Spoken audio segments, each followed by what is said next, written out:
যদি এর উপরে বসিয়ে দিই, ঠিক আছে, ধরো এই ট্রায়াঙ্গেলটাকে যদি তুলে এনে এর উপরে বসাই, তাহলে পারফেক্টলি ম্যাচ করবে। দেখতেই পাচ্ছ তোমরা, আশা করি বুঝতে পারলাম কি বলছি। পারফেক্টলি ম্যাচ করবে, ঠিক আছে। যদি একটা ট্রায়াঙ্গেলকে আরেকটা ট্রায়াঙ্গেলের উপর বসাই, যেমন এটাকে তুলে যদি এটার উপর বসাই, পারফেক্টলি ম্যাচ করছে, ঠিক আছে, তাহলে এরা হচ্ছে কনগ্রুয়েন্ট ট্রায়াঙ্গেল, ঠিক আছে।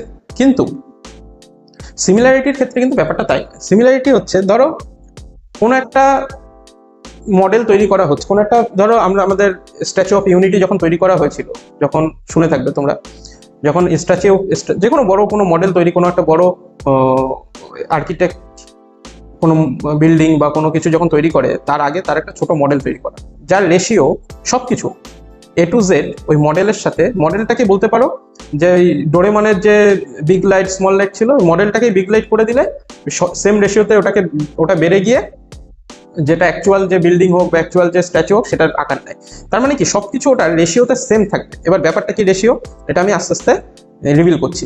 যাই হোক, তাই এখানে কি হয়, এখানে অ্যাঙ্গেলগুলো হচ্ছে সেম হয়, ঠিক আছে, অ্যাঙ্গেলগুলো সেম, বাট সাইডগুলো সেম হতেও পারে, নাও হতে পারে। তো এখান থেকে আমরা একটা কনক্লুশন করতে পারি, এখান থেকে একটা কি কনক্লুশন করতে পারি, যে all congruent triangles are similar, all congruent triangles, all congruent triangles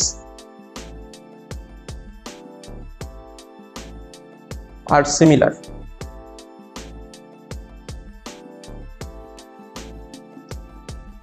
but it's not necessary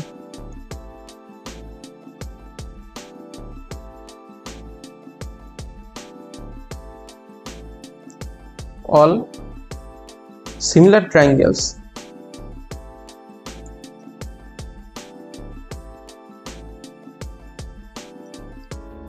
R congruent. অর্থাৎ সব সদৃশ্য, সর্বসম ত্রিভুজই সদৃশ্য, কিন্তু সব সদৃশ্য ত্রিভুজ